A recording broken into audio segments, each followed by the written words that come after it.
ಯಾರು ಎಷ್ಟೇ ಸುಂದರವಾದ ಮುಖವಾಡ ಹಾಕಿದರೂ ಪರಿಸ್ಥಿತಿಗಳು ಮತ್ತು ಕಾಲ ಅವರವರ ನಿಜ ಸ್ವರೂಪಗಳನ್ನು, ಗುಣಗಳನ್ನು ಎಂದೋ ಒಂದು ದಿನ ಪರಿಚಯ ಮಾಡುವುದು ಮಾತ್ರ ಸತ್ಯ.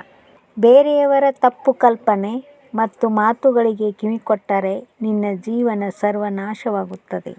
ಎಲ್ಲಿ ನಮಗೆ ಗೌರವ ಕಡಿಮೆ ಆಗ್ತಾ ಹೋಗುತ್ತದೆಯೋ ಅಲ್ಲಿಂದ ನಾವೇ ದೂರ ಸರಿದು ಬಿಡಬೇಕು. ಅದು ಒಬ್ಬರ ಮನೆಯಾದರೂ ಸರಿ, ಮನಸ್ಸಾದರೂ ಸರಿ.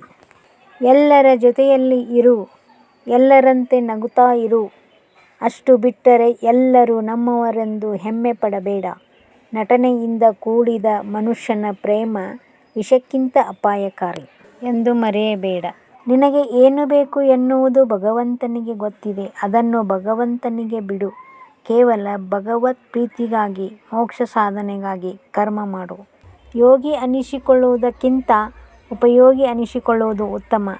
ಪ್ರಭಾವ ಹೆಚ್ಚಿಸಿಕೊಳ್ಳಲು ಪ್ರಯತ್ನಿಸುವುದಕ್ಕಿಂತ ಸ್ವಭಾವ ಉತ್ತಮಗೊಳಿಸಿಕೊಳ್ಳುವುದು ಉತ್ತಮ.